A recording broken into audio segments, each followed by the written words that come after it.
It's important to us that before we get stuck into the episode, we acknowledge that this podcast is recorded and edited on stolen lands, and the traditional custodians of these lands have been telling stories and sharing knowledge for thousands of years.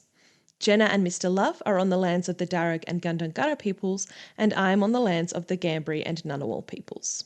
Welcome to Somebody You Love, or The Sale of Two Titties. I'm Jenna Love. And I'm Holly Hart.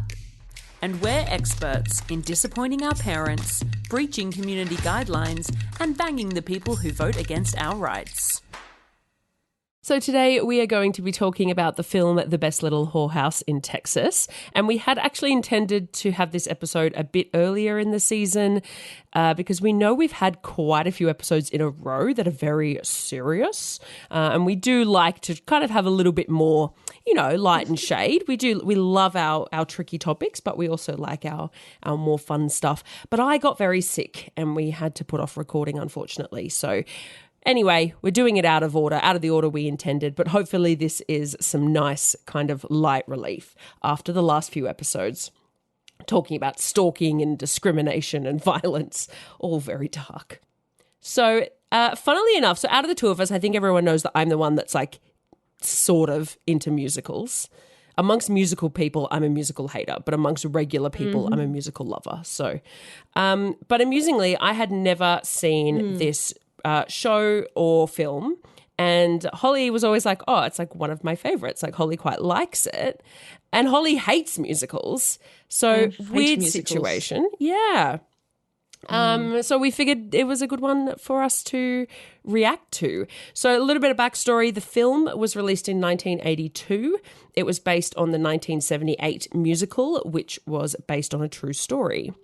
So the movie stars Dolly Parton and Burt Reynolds, and it was directed by Colin Higgins. Charles Durning was nominated for the Academy Award for Best Supporting Actor, and the film was nominated for the Golden Globe for Best Motion Picture, Musical or Comedy, and Dolly for Best Actress in a Musical or Comedy. So I did a little bit of, I say research, but I just went to the Wikipedia page for the true story, and I thought I'd share some facts. Again, facts in inverted commas because I don't know if they've been fact-checked, but they made it to Wikipedia. So the Chicken Ranch operated from 1905 until 1973. In November of 1972, the Texas Department of Public Safety surveyed the Chicken Ranch for 2 days, and over that time, they documented 484 people entering the brothel, which is huge. That's 242 people a day. In the country. Yes. I mean, Sydney brothels could never. No. That's so many people. It's fantastic, which, kind of suggests that there's a need for it. Now, some money stuff. So all of this, I'm assuming, is in US dollars. Each worker would have between 5 and 20 customers per day, which, 20 is a whole lot. Yeah. But we don't know, of course, what was happening in each booking. In the 1950s, they were charging $15 for 15 minutes, which is $171 in today's terms. And again, that's actually, I think, fairly steep in US dollars for 15 minutes at a brothel. That's, massive. The employees were required to give 75% of their earnings to the ranch, which sounds insanely high, but the ranch paid for all of their living and medical expenses, which, realistically, 75% of most people's earnings probably goes on their mortgage, if you're not paying rent, that's a pretty good deal. At its peak in the 1960s, the ranch earned more than $500,000 per year, which is the equivalent of $4.83 million in today's terms. Insane. And the workers, on average, they kept an additional $300 per week, the equivalent of $2,900. So about $3,000 US. Pretty good. Yeah, great money. But then when you factor in 20 people a day, I'm like, is that good money? Yes. Yeah. Yes, that it does sound like a lot of money, but I don't know, 20 a day. I mean, just that volume alone that they had tracked, sounds like hard work. And even 5 being the minimum, that's, that's the max I will do on a tour. Yeah. 6. And I mean, I'm not doing 15-minute bookings, so, there's different factors there, and probably, generally standards in brothels are, there's a standard service, which maybe doesn't involve as much as independent workers often give in their services. So, but still, there's a lot. Yeah. My maximum when I worked in a parlour was 6. And that by the 6th person, I was shattered, like mentally, physically, emotionally. I needed to go home and sleep for 12 hours. So, like you said, there's lots of things could affect that. But I don't think anybody who is listening to this will hear 20 people and think, no worries. I think everyone would go, wow. That's easy work. Yeah. You just lay back and spread your legs, don't you? On your back. Yeah. Oof. Easy. Yeah. So Holly is going to step us through the film. So yes, I'm assuming that a very big assumption here, but I think I'm pretty safe in assuming that far fewer people listening to this episode have seen The Best Little Whorehouse in Texas than had seen Pretty Woman, for example. But yeah, we'll give you a little refresher as we go through and share our opinions. For the Aussies, it is available to watch on Binge. That's where I watched it. So if you would like to do that, you can do that, or you can pirate it. Like we're not here Holly. to judge your choices. But do pay for your porn. Exploit creatives unless they're doing the sex. Unless they're taking their clothes off. Yeah. Actually, they do take their clothes off in this, which is quite nice. I was quite pleased to see titties. I love that. Unlike you. Oh no, I'm all for titties on film. I just don't want them on my person. To be clear, I'm referring to my own boobs. Other people's boobs are welcome to touch me.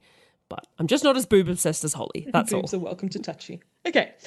The Chicken Ranch started in 1910. It was an illegal brothel in a quiet, sleepy town with minimal crime, which society overlooks and becomes a local institution. During the Depression, they got a jukebox to drum up business, and they accepted chickens as trade while money was short, leading to the nickname. So I think there's a few things here already. I really enjoyed. Very quickly, they introduce us basically to the concept of a health check. They say the madam, made the workers check that the clients didn't have the clap, and they have to wash their bits with soapy water or whatever. Yeah. So I think that's a really great, quite realistic thing to include in there. And I think that's something that a lot of mainstream kind of media might shy away from. But I thought that was really sweet. Of course, as we know, looking at somebody, you cannot determine whether they have an STI or not. Well, you can potentially if it's very obvious, then you can definitely say that they do. But, you can't determine that they definitely don't. I also thought accepting chickens as trade was a really awesome thing to include because, as we know, sex work includes sex for trade. You don't necessarily have to be accepting money for it to be sex work. There are people who do sex for favours, all of that, and that transactional sex comes in many forms. So I loved that. I did a bit of that recently. Another barter. We love a barter. Yes, lovely. I think I just, from a musical perspective, the opening song being 20 Fans is so strange. It's a bizarre song. And I'm pretty sure it's the opening song for the musical and the film. Such a bizarre song. Just for And it's like 20 fans in every room. Yeah. And then you look at the footage and there's just like a ceiling fan. Like there's just a normal amount of fans. Yeah, the intro song, for those who are not familiar, is basically, there were 20 fans in every room, fevers were running high, and they had to have a way to cool down. So there was 20 fans, 20 fans. That's basically the gist of the entire song. And they just keep saying, there's 20 fans. It's very odd. I guess the point is it's hot, it's in Texas. No. Also, it's hot because they're having sex. I guess it's really playing up the heat of it all, and it's supposed to set us into this sexy hot. But it just is it's just so domestic and it's not even functional. A sexy tone to the song though. It's sort of goofy. No. Anyway, it's cute. That's all. I'm just imagining pedestal fans from Kmart. It's not giving sexy imagery. I think a lot of the film is that tongue-in-cheek sort of thing, but obviously, it's a very strange song.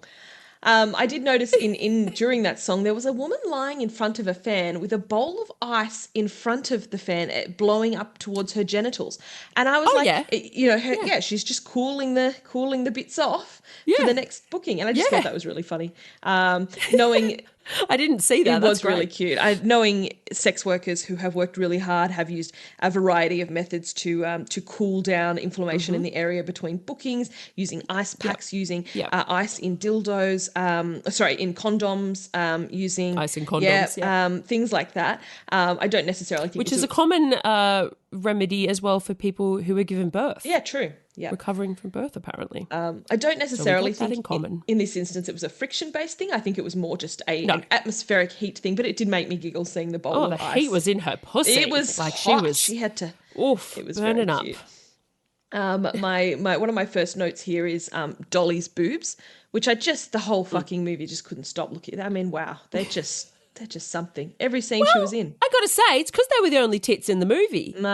Like, yeah. for me, I was really quite struck by the lack of body diversity amongst the workers. And I know, I think obviously these are professional Broadway dancers in the early 80s. So they do all have the same body. They are all tall and slim. Right.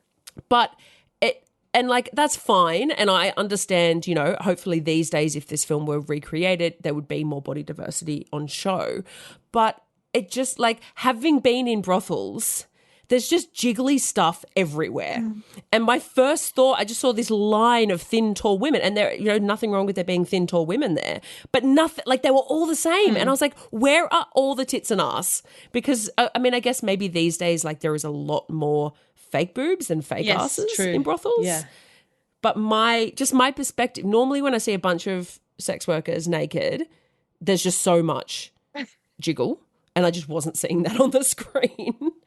Yeah, but at least Dolly gave us some. Well, she wasn't giving much jiggle because those boobs were not moving, but they were certainly. No, that's true. There was some they curve. did not move. There was definitely some shape. Curve. Yeah. Good point. Yes, fair. In the film, the original owner of the brothel passes away, and the brothel is left in a will to the top worker, Mona, which is Dolly Parton's role. She kicks off by singing Little Old Bitty Pissant Country Place, which is a fine name for a song. Some of the lyrics I'm going to share with you is the following. No drinking allowed. We get a nice quiet crowd, plain as it can be. Now, I believe that means the workers aren't drinking. I do feel like the clients were, but okay. Yes. Just a piddly squat and old-time country place. Ain't nothing too high tone. Nothing dirty going on. I don't hire no married girls. They're not on the ball. They got homes and husbands. They're not stable at all. You know they don't understand a thing about proper business day. Now, what's the point in opening up the store if you give the goods away? Keep your language clean, girls. Keep your bedrooms neat. Don't hang around the town cafe and say hi on the street. Mind your P's and Q's and manners, and you don't need no other tools. Beds are not to be wallowed in. That's the kind of thing that big, fat, lazy hogs do. That was a good line. I won't tolerate tying up my telephone with other people's business. Don't show us no tattoos, no hearts and flowers on your thigh. It's tacky. Brands are for cattle. I pay the food, the rent, the But when they say the tattoo line, one of the workers very obviously reveals one of her tattoos. Interesting. It's not on the thigh. It's on the back of her shoulder. But I guess, I don't know. I'm not sure what that little moment was supposed to mean. She's flaunting the rules or just saying it's okay if they're above the waist. Yeah. Flouting the rules. Yeah. Sorry. Yeah. I no idea. Forgive me for my sins. Rebellion or... Yes. Keep your mind on your work responsibilities. Don't let your mouth overload your capabilities. Can't stand no chewing gum. It looks like a cow. No sick leave. Yeah. I mean, it honestly just sounded authoritarian, brutal. I was listening to that song and thinking, this sounds horrific. So, I mean, it doesn't sound necessarily abusive. It sounded like a lot of brothels to me. Sure. I'm thinking of... It sounded like a madam hopped up on power, Yes. pretending she can control these workers. Yeah, I'm thinking of one madam in particular in Australia who would tell workers, you know who I'm talking about, who would tell workers what colour stockings they had to wear every night. They were only allowed to wear this one, and don't wear this colour because that's what the receptionist wears, and you must do this and you must, and just really, really gross attitude. So yeah, the whole idea of we take care of you and you don't have to do anything, but also we're going to not let you be a person was a real turn-off at the start of the movie. And I will clarify, I have seen the movie before as discussed, but I have not sat and watched it in depth this much as a sex worker. So, interesting seeing how my perspectives had changed. So I had to look up pissant because I didn't really know what that word meant. Okay. And it sounds so, like, I was like, oh, God, like, it's not a very nice word. Look at me. Oh, it's not a nice word. I'm literally clutching my necklace. Yeah. It's not a pearl, though. It's a woman with her legs spread and a jewel in her pussy. So it's definitely not pearls. But yeah, the definition for pissant is vulgar slang from the US, which makes sense, for an insignificant or contemptible person or thing. So the idea, you know, they're just sort of saying, oh, there's nothing, you don't need to worry about this. Oh, it's just a little house out in the, you know, we're not got nothing going on here. But the word is so unattractive, and it was a lot. It was a lot for them to keep saying that word. It's a very common Australian colloquialism too, just in case you just haven't. Is it? Yeah. Oh. Okay. I swear I've never heard it before. Well, you're not as bogan as some. You've got to have grown up in the deep south of Canberra, I think. Okay. Yeah. I mean, I grew up in the deep west of That's Sydney, actually so, a very good point. You know. But you've always had a bit of class, a little bit of panache. Oh, gross. I really liked the line, though. Yes, there's so much to unpack in that song, so much. But I just want, like, that nothing dirty going on. They repeat that a few times. And I really liked that because I think on the surface it's saying, oh, it's nothing, we're not doing anything illegal, blah, blah, blah, like, don't worry. It's pretending there's nothing dirty going on. But I think below the surface, also there is nothing dirty going on. It's just fucking people having sex. I do think, and there's nothing wrong with that. I do think that was some of the tone of the song. I think that was, I think you're right, that's what they were going for, was it's a bit of fun, it's a bit of a thrill. Yeah, you're right. I think it was trying to destigmatise what was happening. Yeah. And really what's wrong with that? I've been thinking that a lot lately because I've seen a few couples lately, and I've got a friend in my personal life who's recently found herself in a throuple after having only been monogamous for her whole life. And just how stupidly wholesome threesomes are. And the way, like, that is just not how they're portrayed, you know? And I, like, the amount of times I've just sat there and gone, my God, this is the most wholesome, beautiful little experience. And it made me think of that. It made me think, like, how is there anything dirty about us sharing our love? Like, what the fuck? I love that. That's so true. But yeah, I definitely thought the song on the whole was really, it felt pretty, like, kind of whorephobic. Like, it felt like those brothel madams. And, like, obviously Dolly is so lovable in this film, right? She just is lovable. We love her. But the character, like, really very much reminded me of brothel madams, of them, you know, and I think they're probably been the same all throughout history, which is very like, we are a respectable brothel. We're not like those other filthy hookers. We're clean, with quotes around it, because that's a gross term to use. You know, our workers, we send them to medical appointments weekly, which is pretty wild. And they, you know, and they don't swear and they don't have tattoos. They're proper ladies. And, you know, obviously I think people who listen to this show are aware that we think if you're sucking cock, you're sucking cock. It doesn't matter if you've got a tattoo. It doesn't matter if you swear. Like, come on now. Yeah. But yeah, so bit gross, very much playing into the respectability politics. We're the acceptable hookers, you know, which is like, okay, babes. Following that lovely piece with all of the workers dancing, we have a scene of Mona donating money to town fundraisers, interacting warmly with the community and the local police. There is then a reveal Which is wild. Which is wild. Yeah, wild to see her just being so cozy with everyone. Lovely.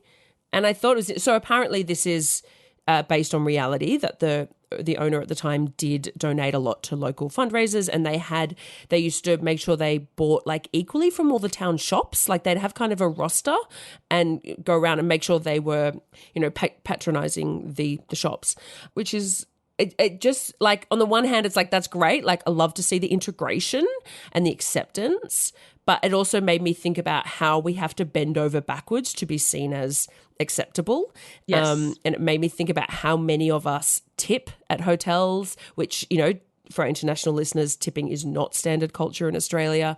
How many of us, will leave out extra money or do extra little things as either as a please don't tell anyone what I'm doing here, or a thank you for being cool about it. You know, like, I think we so often go above and beyond just because we know that there's a bit of a barrier there. So it kind of made me think of that. Like, she doesn't have to donate money to the town fundraisers to be a decent person, to earn respect, right?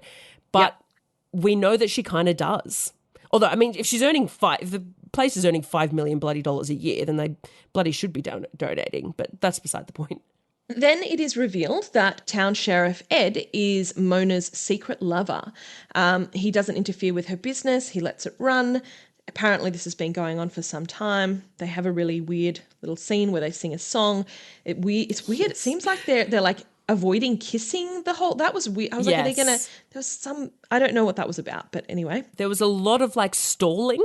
Yeah, like it felt like both of them were stalling, which maybe it was supposed to be like tease and build up, right? But it was odd. It didn't feel like it. Because I had forgotten whether they ever kissed in the film, and I did a little Google. I was like, was there some arrangement where they had one of them was married and they'd agreed to not kiss for the film or something weird like that? But then they do kiss later on, so I'm not sure. But it did feel particularly what's the word? Like stilted. There was no tension, sexual. It just felt. Yeah, which was a shame because they're both. I feel like it was maybe just not the best writing. Yeah, perhaps. She looks amazing in that lingerie though. Gorgeous. Holy moly. So cute. Like, I love her. Oh. And it did, like, as much as it was awkward and weird, but it did, I thought, showed a really beautiful relationship. It was super charming. Yeah. It was very charming and a lot more kind of nuanced than a lot of relationships that you see on screen. Like it was actually really, there was a lot in it. It was a really nice that dynamic song, I did not enjoy that song, but it was nice. Yeah, you're right. The mayor goes to visit Ed to inform him that television personality Melvin has announced his intention to do an expose about the chicken ranch. Ed tries to convince Melvin not to do the show, but Melvin announces on his show Texas has a whorehouse in it with a musical number. I just want to give you a couple of the words here that I thought were interesting from the song. Mm-hmm. Give me 2 seconds. So I feel like Melvin was definitely cast on the show. Well, actually, no. Okay, so my theory when I was watching it was, okay, he must have been like a household name at the time. Like he was the star casting, even though obviously I'm assuming Dolly Parton and Burt Reynolds were already famous at that time. What's his name? But he got like, it's the comedy role. Like often in musicals, they get in like the comedian to play a role because he absolutely was not cast for his singing abilities. Right, okay. But then I Googled him to find out who he was, and it turns out he's best friends with Burt Reynolds. Right. And they've appeared in a lot of films together. Yeah, what's his name? So I was like, so maybe it was more nepotism. Than I've heard of him before. I don't know. So I think found him very he's quite famous. uninteresting. Right. So there, it was a nepo. Anyway, the singing, I was like, oh, okay, you're the comedy role. Okay, great. Which I'm allowed to say because I usually play the comedy role. So same. Abby, did you see there's clips of the guy he was based on out there? There's some clips of there was a reporter that did all this. Yeah, and he was really comedic, like not intentionally. He just was fucking weird, really bad wig, really eccentric, strange individual. Right. So that was quite cool. Well, it's very much that, every accusation is an admission. Yeah. Like good point. They play into in this for sure. Like if you're pointing fingers, something's often a bit off about you. True. So the Texas has a whorehouse in its song is just all about what a scandal it is. But there is a bit in it that goes, loveless copulation going on and it must stop. Loveless copulation, stop that copulation. And I'm like, it's just such it's rooted in such religious shame that you may not have sex that is not connected to love. Exactly. Yeah.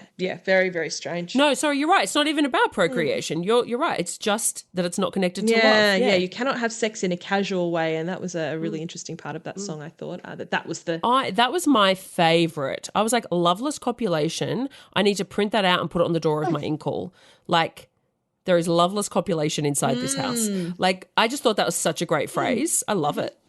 Melvin then heads to the town square. He accuses the sheriff, Ed, of taking payoffs and bribes to protect the chicken ranch. Ed threatens him and scares him off, and the entire town seems to be really happy about this, which was really, really strange. They're all cheering in the streets that the sheriff has threatened a reporter, but they're obviously very close-knit, and even the children are jumping for joy in the streets. Everyone loves this brothel. Really fantasy land behavior. It's really, really unusual. But, like, nice to see. Yeah, great. Like, unrealistic, but I was like, this is so cute. Like, this is the little utopia we dream of, It is, isn't it? It's very, very sweet. It is. They thought that, God, it's a recreational activity that is actually benefiting the community. Imagine. Wild. Ed and Mona have a romantic night under the stars. She expresses that she's only been seeing him and he reciprocates. Now, supposedly they have been rooting for 12 years now. I don't think they use that terminology. That is my terminology. But they have been seeing each other casually for 12 years. He says he hasn't been to bed with anyone else for 3. And it seems bizarre to me at that point that they're still treating this as a casual thing. Like, if I had been having sex with somebody for 12 years, you know, not under a work arrangement or anything, and then we'd been exclusive for at least 3, like, maybe this is a thing by now. It's just strange. And because their first song together is all about how fun it is doing it in secret. Sure. So you think it's an affair. Like, for quite a while in the movie, I was like, oh, he must be a married man. Right. And maybe but they're both single. And you're like, what's the problem here? Like, you two are dating and you are monogamous. So what's going on?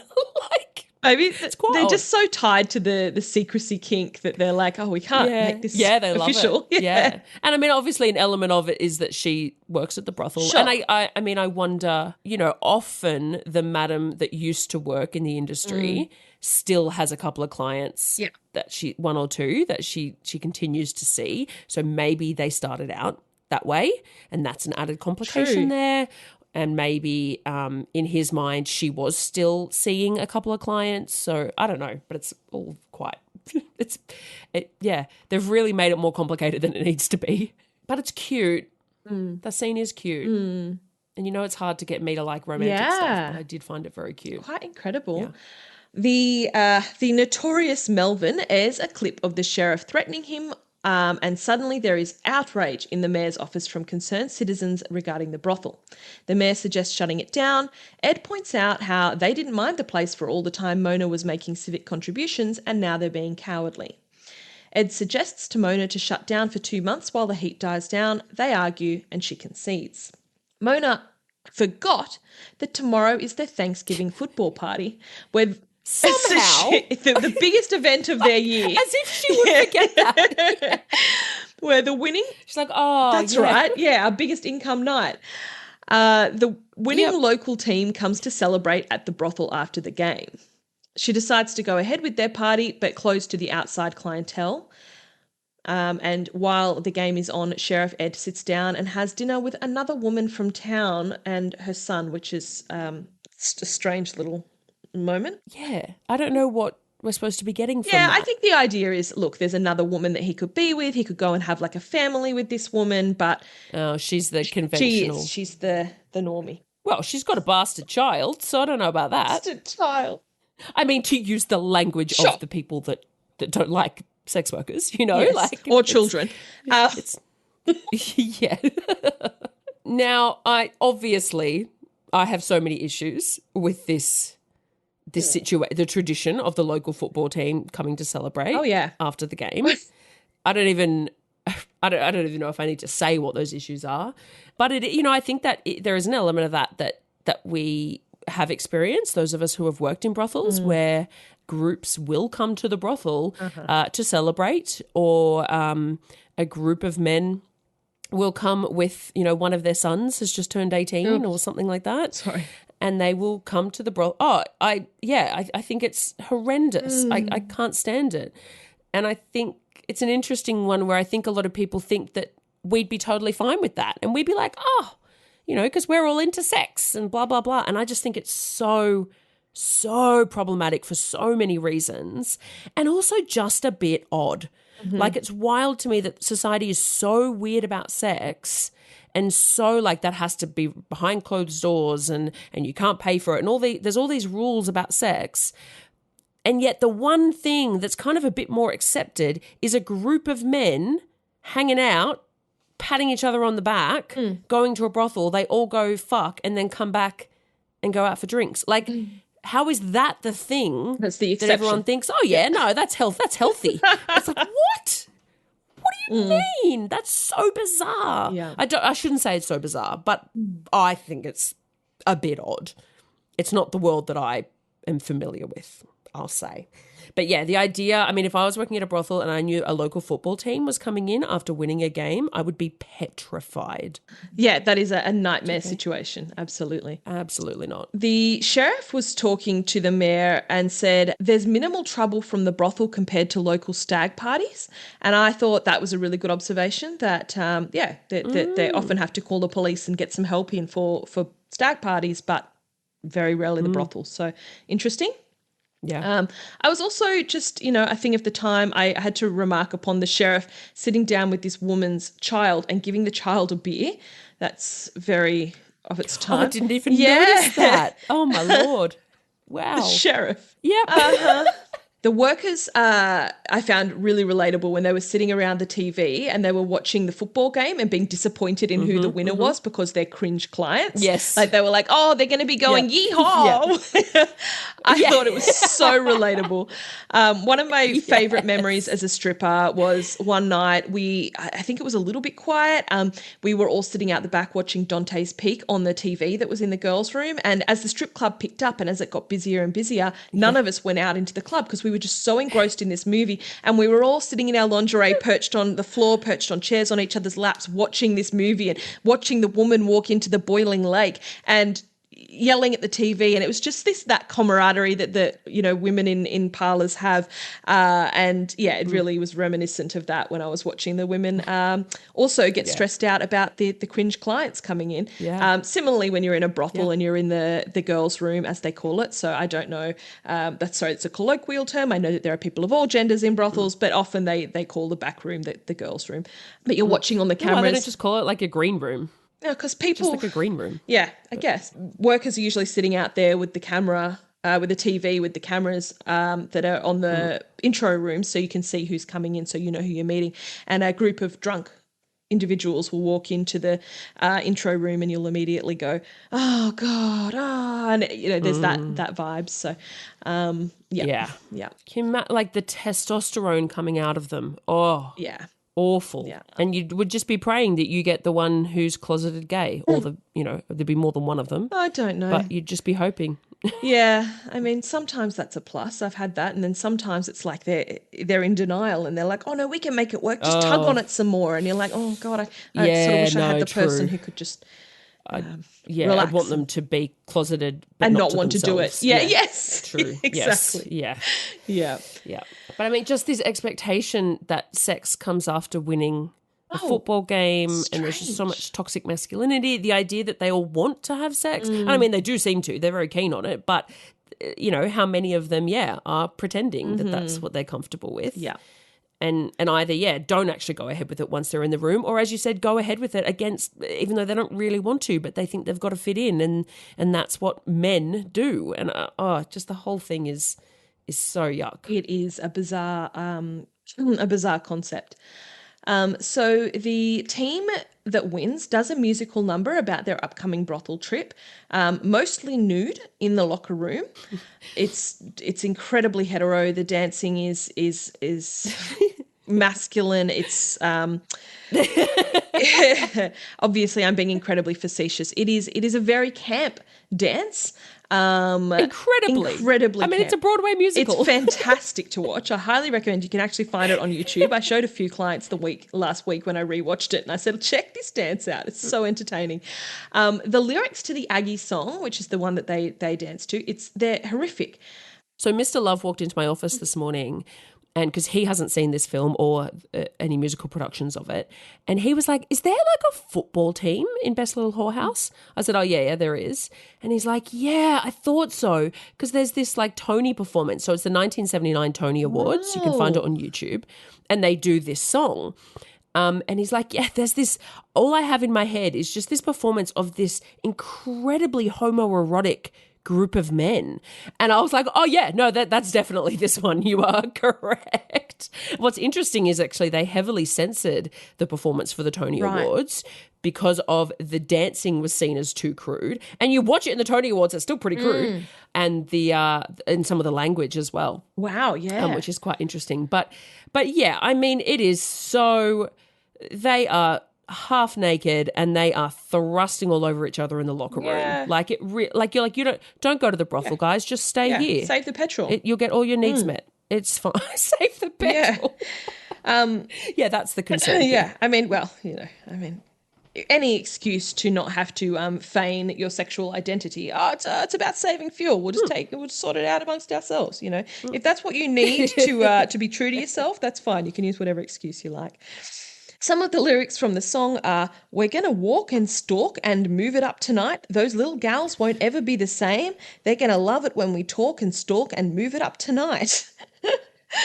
I'll tell you, the talking they're not going to love. "We're going to play 'em out and lay 'em out tonight.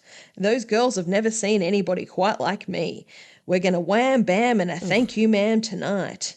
We've been deprived so long." I mean, that is very realistic. Those girls have never seen anyone like me. Like, that is the psyche of some clients, 100%. So true. Yeah, that's pretty much the gist of the song, and it's quite disturbing. But again, it's quite entertaining when you're viewing it from the perspective of seeing these guys do the most camp dance you've ever seen with their bums out in a locker room, being like, "Yeah, we're going to show these ladies," and then they're like, it's sort of flourishing and twirling, and you're like, "Oh, okay." It's something. I do recommend that you, if at the very least, you YouTube the Aggie song from that, because it's most entertaining. It's, I mean, like the big dance number, the extended dance break, and it is. I mean, it feels like the scene goes on for 15 minutes, but the extended dance break where all the men dance is like a staple in Broadway musicals, and it is always the crowd favorite, whether it's done well or not. People just lose their minds over men dancing. Like they just lose it. So it is like there is kind of a tradition of that. Like I was like, oh, okay, cool. Here's the part where all the men dance. Yeah. Okay. So it definitely fits into that. But yeah, of course, these are probably professional Broadway performers. And so regardless of their sexuality, they're camp. Yeah. Like that's wow. You know, like that's the world it sits in. And I think that, you know, watching it, I was like, oh, this is why people hate musicals. Yeah. You know, like putting that outside of its context in a mainstream film, I was like, oh no, this isn't going to be received well. You know, I mean, I received it well in that I was so amused, I was so entertained, but it definitely didn't sell me that these were some men going to bang chicks. It was like, we're going to go hang with the girls and party, you know, the girls and the gays and the theys. That was the vibe I got. Which love that. Excellent. Yeah, come to the brothel for that, please. Yeah. Upon arriving at the brothel, they do a dance in the yard. Mona makes the workers wear these tragic, puffy 80s ball gowns, like toddlers and tiara type gowns. Somebody says Miss Mona likes to create something special for the boys. It's like a graduation dance. Yeah. Gross. Why? What? These are women. Wow. It's weird. So I wondered if that, because when I was doing my little research, apparently they often would send like boys from the University of Texas, I don't know if it's some university in Texas, to there as a graduation treat. And one of the reasons that was seen as like a good idea was because a lot of the workers were also like, they were students at the University of Texas, which is fine, like whatever, but yeah, I kind of was like, well, that's why you shouldn't go there then. If they're your peers, like don't book them there. Like, I don't know, it's all a bit weird. But I wondered if that was a connection with the graduation and the like, you know, something about, winning the game, graduating, that being like a real part of that cultural stuff. Mm-hmm. But what I thought was funny about those dresses, as hideous as they are, is that like the workers were like, oh, do we have to wear the dresses, you know? And then they do this highly choreographed routine and you're like, how would you have done that without the dresses? Like it is choreographed it's a striptease. Like it is like, how would you do those moves without those dresses that are very specifically made for that exact routine that you're doing? Like it wouldn't have made any sense. And of course, all the footballers know the routine as well, because that's what happens in musicals. That's normal. Yeah. I'm really enjoying your contributions from a musical theatre perspective, and your observations are really, really good. I wouldn't have thought about that. And those were essential for part of this striptease yard Well, that's dance the costume. Yeah. What do you mean? Yeah. Like when they arrive first at the parlour with the football team, and the senator joins the football team, which is really, really strange. Mona outs the senator as a client in front of the football team. She says something, he says something like nice to meet you or something, and she says, oh, you've been here before, or something like that. And I'm like, oh, I don't know whether you should be outing the senator in front of the football team. That when he was clearly trying to keep that a secret. Yeah. And he sort of goes, no, it's all in good fun, but I'm like, oh, geez. I did note, I don't know whether this is, a dicey thing to note, but I did note that in the dance that people of colour were only paired with other people of colour. I found that a little bit... Really? A little bit on the nose. Oh. I did find later on in some of the bedroom scenes there was people of all, different backgrounds with different people. But, in the dance scene I was like, dancing. It was just a little that's... bit... Ooh. Yeah, a little bit probo there to have to only pair... Yeah, people... Feels a bit 1982. It was a bit, like it's the point where they've gone, we've got black people, but we won't be integrating. Together. Yes, exactly. Yeah, I did. Interesting. I mean, also the fact that they have like a person of colour, a plus size black woman as the house maid, or I'm not sure what her title would have been, but that was already like, okay. It was a little bit, and she was very caricaturish, I think, in how they presented absolutely. her, so. But I also thought, my God, the clients would be begging for her. Oh yeah, this is she the way. Would get so many requests. Mm-hmm. In the scenes where you could see in the bedroom of the clients getting it on with the workers, I noted that pretty much every single man had their boots on during sex. So they were nude, but they all had their cowboy boots on. So that was just like a Texan thing. Little Texas charm. That's so interesting. Melvin, but they got their pants off over their boots, I guess. They must have put the boots back on, yeah. Hang on, babe, hang on. Got to get these boots on. Don't fuck without my boots. So Melvin sneaks into the property. He bursts into the rooms with his crew, filming the people mid-act for his expose. Horrendous. Yes. Absolutely abhorrent. Yeah. What is the legality there? Disgusting. It made me think of the of Channel 9's Trafficked. Oh, that came out last year or the year before. So there was an expose presented by Nick McKenzie, who's apparently a journalist. I probably need to be careful what I say about this publicly, don't I? True. But Channel 9 put out this expose special called Trafficked, and it was apparently exposing all the trafficking that's happening in the brothels in Australia. Mm-hmm. I mean, it was actually just exposing brothels in Australia. But what they did was they took their fucking camera crews into brothels and they filmed workers in various states of undressed and they broadcast that on national television. And this was in the last 2 years. That's fucked. Like, it's no fucking different to this. Mm-hmm. Absolutely disgusting. Wow. And, a number of workers most of whom were Asian migrant workers, spoke out and said, my half-naked body is on national TV. My family is going to see that. Mm-hmm. They don't know that I work in this industry. Like, jeez, how is that allowed? Yeah, I do not understand we spoke out about it. We spoke out against it, and I think some footage, I don't remember the details now. I think some of the footage may have been removed and whatnot, but it was, Oh, the damage can be done. We've got to save the trafficking victims. The damage is already done. Yeah. Absolutely. Who the fuck greenlit that? Exactly. Anyway, that's exactly what this made me think of. You don't come in and film people when they're naked and then broadcast that on TV. I'm sorry. I don't even care if it's legal. Oh, it's absolutely. Stupidly unethical. Incredibly. Melvin runs into one of the rooms and says, they're smoking cocaine. And there are two people sitting there and they're passing a joint, just weed, between each other, and they don't even blink. They look so unfazed. They just keep smoking their joint. They're like, whatever. We don't give a fuck.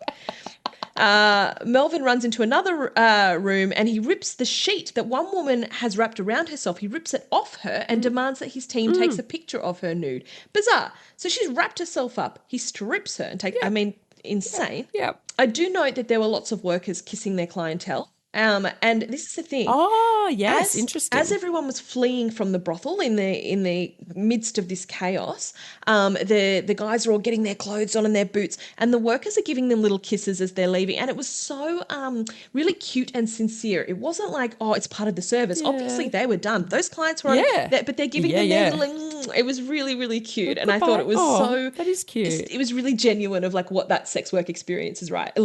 You do your job, but also you're like, bye, don't get caught by the cops. There's a bit of care there. There's care, of course. There's empathy and there's real just classic like raid vibes. Exactly. Yeah, I'm sure people aren't actually giving their clients little kisses when they're being raided, but I think the idea that there is this genuine care and a little bit of sincerity, a level of affection was really really cute to see. But also, I'm so interested. I didn't clock. There's so much I didn't notice that you noticed. About them kissing, about them showing kissing on the clients. Of course, this is not a documentary, right? So, but because, we talked about how in Pretty Woman there's this whole thing about how you don't kiss your clients. And I recently got into an argument on X about just this thing, because what I hear from a lot of workers is that was never a thing. Yeah. We never used to kiss our clients. That's a new thing. And I'm fascinated. And if that's the case, great, like whatever. But I really want to know that somebody said something like that on X. And I said, do we know that though? Like, do we have documentation that kissing was never a thing until the 2000s? Like, is that the case? And I mean, I got the American hookers just came for me, and they're like, we know because we've been around, do some research. I was like, no, I'm literally asking for research. That's actually what I'm asking research for. In me asking. I would love to find the research. Like, and they're saying, we know, because in the 80s we didn't do it. And it's like, okay, but I'm asking about the 50s. I'm asking about the 20s. Where did this start? I'm interested in this. Where did it start? And if this was, 1982, this was released, it seems like maybe there was an expectation that kissing is a normal thing, and particularly in brothels. Everyone was kissing. That's another difference. Yeah. So anyway, I'm not making a comment on whether it should be allowed or whether it is standard or just whatever. The history is, I just think that's quite interesting. Yes, it is. And that's why I did notice it, because I thought, I'm curious too. Where did this start? Where have these narratives come from, and these expectations and standards? Yeah, so very intriguing to notice that. Yeah, and what I said at the beginning of this episode, I talked about how often in brothels there's a standard service, and that independent you're kind of expected to do more. I mean, part of that I was referring to was the kissing and the intimacy side of things. And there's an expectation that in brothels it's much more wham bam thank you ma'am, to quote the song, and less less intimacy. But interesting. Mona calls the police during this furor, and she brandishes a rifle to shoo the crew off her property, which was reasonably badass and very Texas.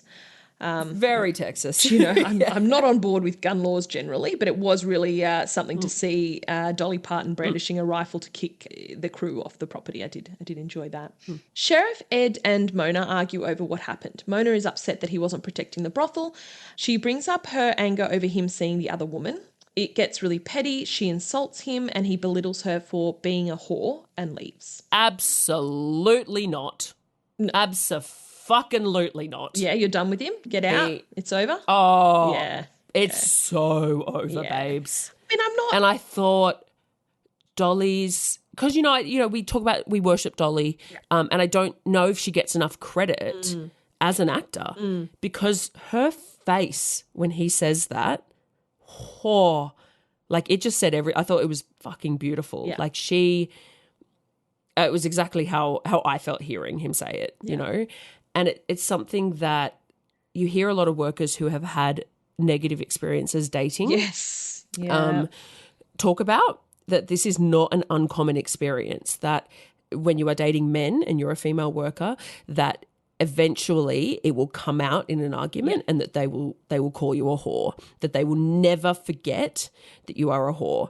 And it's something that I often fight against, because I have never had a man say that to me, and fucking hell would he be on the fucking street in half a second if he did. Yeah.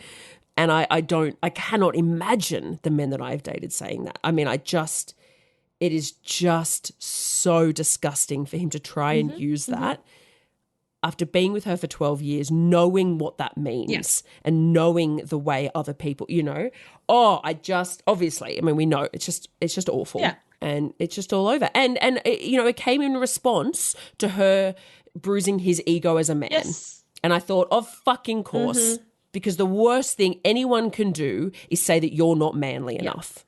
So you turn around and you use exactly what you know is going to hurt to her core. You dehumanize her. Yeah. And that's what it comes down to. For people listening who are like, well, you call yourselves whores and stuff. And I don't think anyone's going to be that deliberately sort of obtuse. But you just want to clarify. Obviously, I mean, I'm sure even our partners and our close friends who are not in the industry may or may not, I don't know in your situation, but may or may not use the word whore. They go, it's like a whore thing, and it's not a big deal. Oh no, okay. Don't. Well, mine do have wood. It's not a problem in a gentle sort of colloquial sort of context, a conversational thing. But when somebody calls you a whore in that way, as in the film, it's the subtext behind it. It is that you don't have value. You are lesser than other people. It's not being used as a conversational. It is being used as the most core slur as it has ever been intended to dehumanize. And that is something that when you have loved someone and you've put that trust in them and they know you as a human, and then they strip that away from you in that moment, how do you come back from that? I just don't know if you can. And what he was saying was that being a cop is better than being a whore. And factually, that's just absolutely incorrect. Absolutely not correct. During that argument, I did notice that Mona says that she's a businessman paying out double taxes when she was saying that she expects protection. So that is really interesting. So I'm believing that means that she's paying not only her taxes that are due, but she's also paying for protection and for 100%. them to turn a blind eye, which I know throughout the film they're accusing the police and the local government of corruption and stuff. And I suppose that's true because they are taking the bribes. But in a broader scale, they are also, as mentioned earlier in the film, it's not causing much stress to the community. They are putting more money into the community with other things. So the net positive is good. But yeah, I was interested that she said she's paying out double taxes. That was an interesting line. Yeah, again, having to go above and beyond just to operate as a business. But then she's upset that he wasn't there protecting the brothel. And it's like, well, you told him it wouldn't be open. Like, why would he be? I mean, come on, babes. He was giving beer to a child and having Thanksgiving dinner with another woman. Yes. He was busy. Yes. Oh, I forgot that the whole thing is about it's Thanksgiving as well. So there's a whole other level of problematic in that. Yeah, exactly. Yeah. Melvin holds a press conference to accuse the ranch of being involved with organised crime as part of trying to get the state governor to enforce the laws and shut it down. Which is a common one that we hear, It's a common argument against brothels is that, well, they're connected to gangs, and which is always a bit of an odd one to me. Like, I'm like, okay.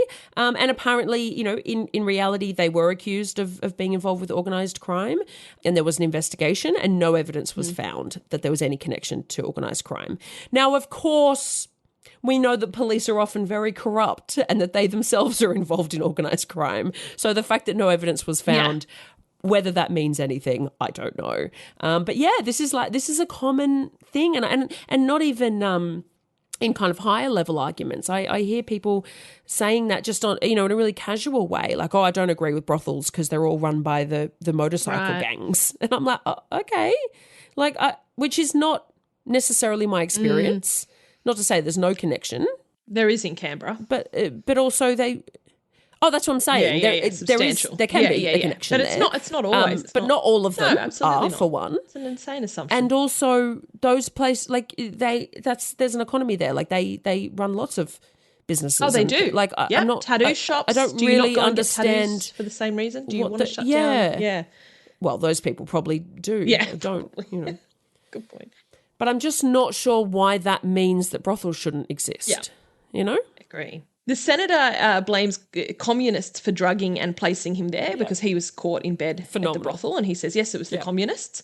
Yeah. The residents of the town are really supportive of the ranch and keeping it open. One of the town citizens says that when her husband was alive, she saw it as a blessing that he used to go every Saturday. 100% love that. Another citizen, this is problematic here, another citizen saying that men will rape if they don't have an option for sex workers. That's always the rhetoric we don't love, that, oh yes, if men don't have sex workers, they're going to rape people because they cannot control themselves.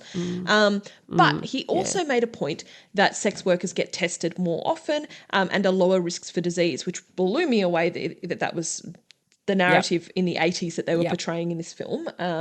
Great. That was a plus.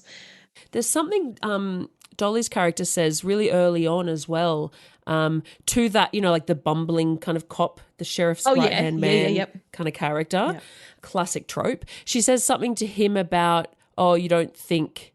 She's using strange ye olde Texan language, but she says something about like you don't think that the women play when the men are away or something along those lines, which I really enjoyed because I was like, good. Like, again, it's just a little thing of, well, women like to go get eaten out too. Sure. Like, yeah. There was a few references as well to just generally women enjoying getting rid of the man for an evening, aside from the quote that I just mentioned, or not having him pester her for sex. There was a lot of little subtext in there, which again, for a movie that is, over 45 years old now, is really, it was really nice to sort of get some of these, these ideas. During all of this, there's a newspaper editor who says, I don't give a damn if folks want their ass tickled with a feather. I kind of like to think that's what heaven is all about. And I really liked that. I thought that was really, really cute. He was trying to stand up for the brothel and be like, it doesn't matter what people are doing and what their sexual interests are. That's what life is for. I thought it was really wholesome. Absolutely. Yeah. Their ass tickled with a feather. Without telling Mona, Ed goes to see the governor of Texas to keep the ranch open. The governor hears Ed out, but the polls say a narrow majority of Texans disapprove of the place, so he orders the sheriff to close it down. On the way out, Ed assaults Melvin, who is celebrating the news. Just my own little notes here. The governor says to Ed, the law is the law, and Ed says, sometimes it's got to be changed. Let's not confuse crime with committing a sin. You can't legislate morality. And I loved that. My favourite line of the whole film. Yes. It was great. Yep. Fantastic. Yep. And is that something that, I should have written notes at the time and I didn't. I think that was a callback. Like Dolly had said something similar to him. Okay. So I think he learnt that from her. I could be making that up. Possibly. But if so, I love it even more. Ed calls Mona to tell her the bad news, to permanently close down her venue, and apologises for their earlier fight. The sex workers leave the chicken ranch the next day. As Mona is departing the chicken ranch for the last time, Ed stops her and proposes marriage. She turns him down, knowing that he wants to run for state legislature, and having a wife who had once been the madam of a notorious brothel would hurt his chances. She sings I Will Always Love You at him. Ed insists he wants to marry her regardless of what people will think or say. To make his point, he tosses her luggage into his truck, then picks up Mona and puts her in the passenger seat, and they drive away together. The epilogue says that everyone got what they wanted in the end. I'm just not sure about that. Yeah. No, all the women lost their jobs. So, she lost her whole business that she had worked really hard on. Yeah. Yep. Oh, but she got married to a man. That's what all women want. That's all she really wants. Yeah.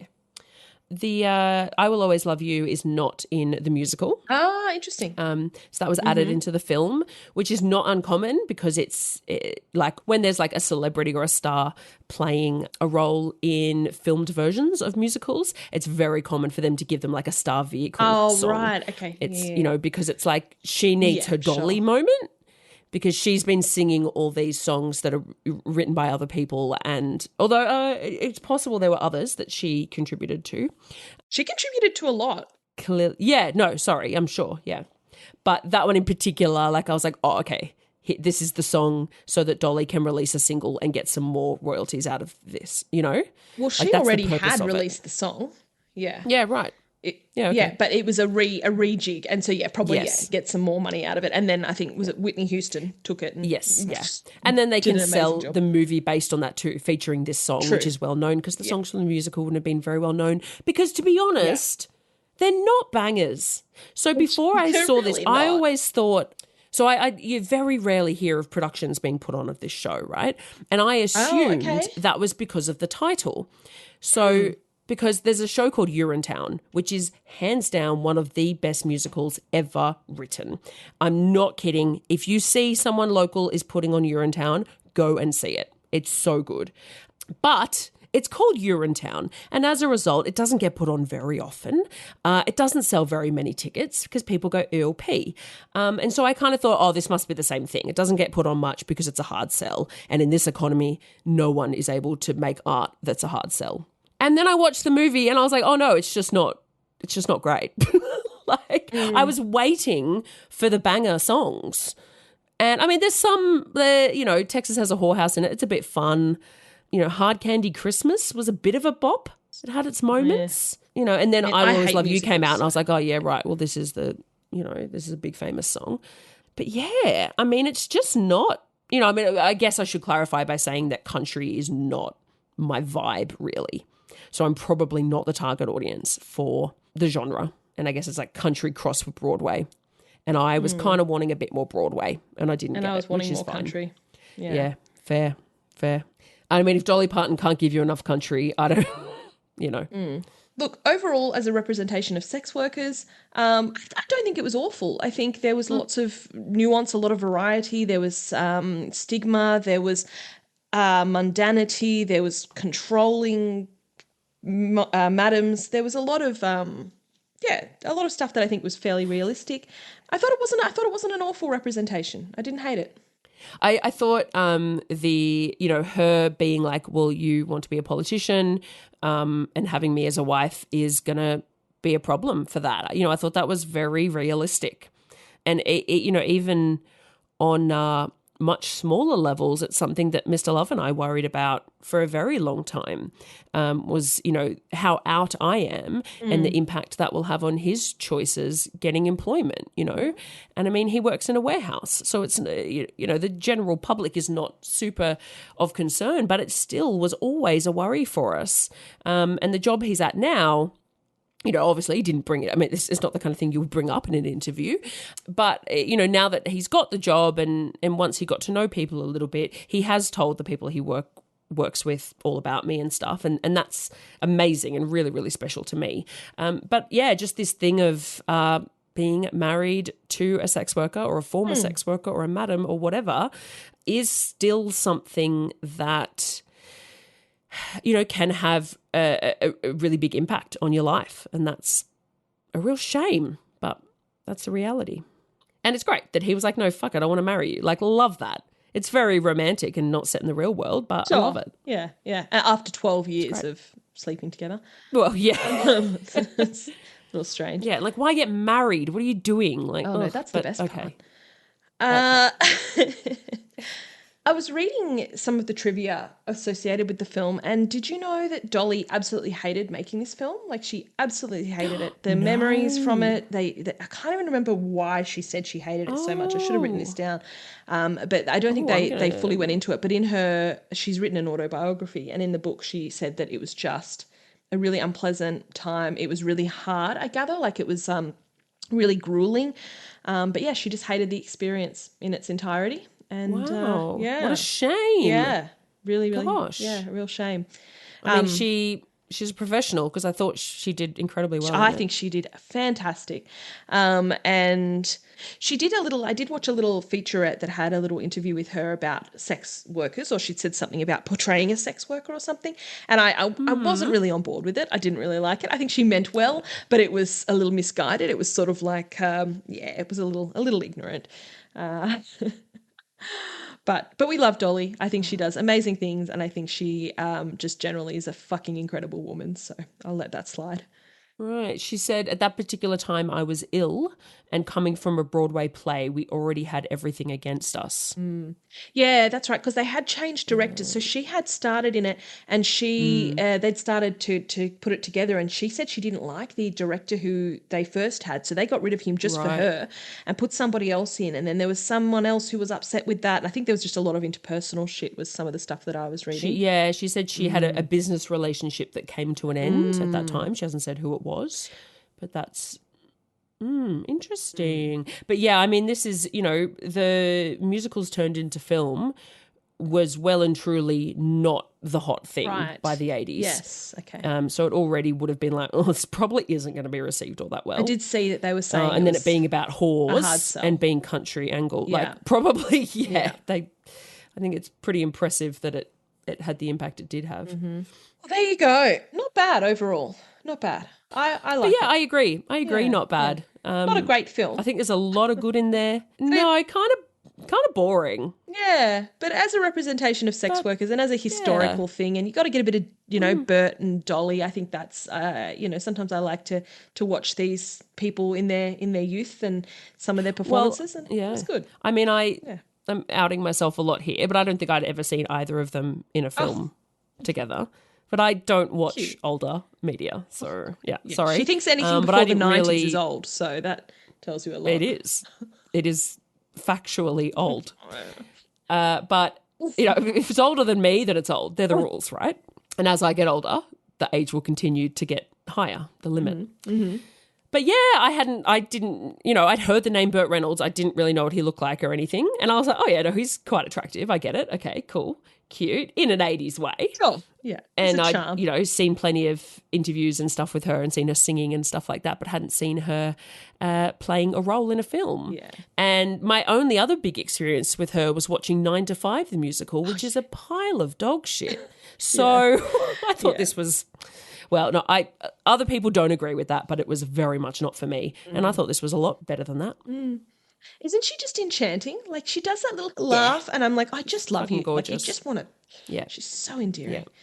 And then she did that vaccine song. Oh, yeah. Yeah. And that was just the greatest thing that's ever happened. What a legend. Yeah, she's done a whole lot of, giving books to kids, charities. She's given so much money away. She, she's even done some modern, like, pop remix things that are really, like, dance music things. I love them. I listen to them in the car. I might check that out. I'll send you a link of one of my favourites, whether you not you hate it, we'll see. Cool. But she's just cool. Right. She's just a vibe. Shame she doesn't know more about sex work, but that's okay. I think, but look, this was like maybe 45 years ago that this interview was. Yeah. And I think she was towing what the line of sex work was at the time. Like, don't quote me here, but it was along the lines of, well, if these women have to do this thing, then they're doing it, and I guess I can represent them as best I can. Something. Yeah. It wasn't just even that. Not amazing, but it was, not terrible. Exactly. Yeah. It was so far from terrible. Yeah. She really meant well, but she'd sort of missed the whole she loves the gays, so we'll take her. She does. And she's quoted as saying the whole reason she has her look is because she'd seen a quote unquote tramp when she was younger, and she thought that look was really cool and she wanted to look like that. That's so cool. Not a trampy woman, sorry, is the take. And she wanted to look a homeless man. No, not she wanted to look tarty, and so I love that too. Cute. Yes, we love a sexually provocative woman. Okay, thanks to our patrons. We have a new generous somebody, Anna. Our even more generous somebodies, the Riley McDonald, the Desiree Frambois, the Ashley Stafford, the Rhiannon Rhodes, the Olivia Winsome, Hey RJ, Lachlan, Timmy, Steve, Adele, Scott C., Leslie, Sub London, NK, Andrew, Wheezy, Mr. E, Simon, Luke, Frankie, Cuddle Koala, Witty Comment, Alex, David and Josh. And, of course, our extremely generous somebodies who are the Madison Jones, the Sienna Saint, Aaron, Andrew, Pete, Tim, Tom and Mr. Secunt. Thanks for joining us on this whirlwind. Do comment on our Patreon or on wherever you're listening to this, or just comment. Tell us what you thought, if you've watched this film, if you liked it, if you've looked up the musical dance piece that we were talking about. The Tony Awards performance. That makes it sound much better than it is, so lower your expectations. When you say Tony Awards performance, you think, oh, this must be something, and then you look and you go, oh, no, look, it wasn't bad. It's not a bad performance. It's just it's really well done. Yeah, it's just the tone is very confusing. It's just a lot, yeah. Yeah, we love your feedback. If you have suggestions of particular sex work media that you'd like us to view and give you guys our input on, we're here for that. Keep interacting with us. We love to hear from you. Thank you so much for your support, for joining us, listening, subscribing, patronising us. We're grateful. Appreciate you. Yeah, thank you so much. Bye. Thanks. Mwah. Bye. Please look out for us on Twitter, Instagram, Facebook, and Patreon. Our name everywhere is Somebody You Pod, as in podcast. Our Patreon starts at just $3 a month, and you can get all of our episodes ad-free and a day early, plus bonus episodes, behind-the-scenes action, bloopers, and more. Thank you for taking the time to listen to the voices of sex workers. And remember, somebody you love might just be a sex worker.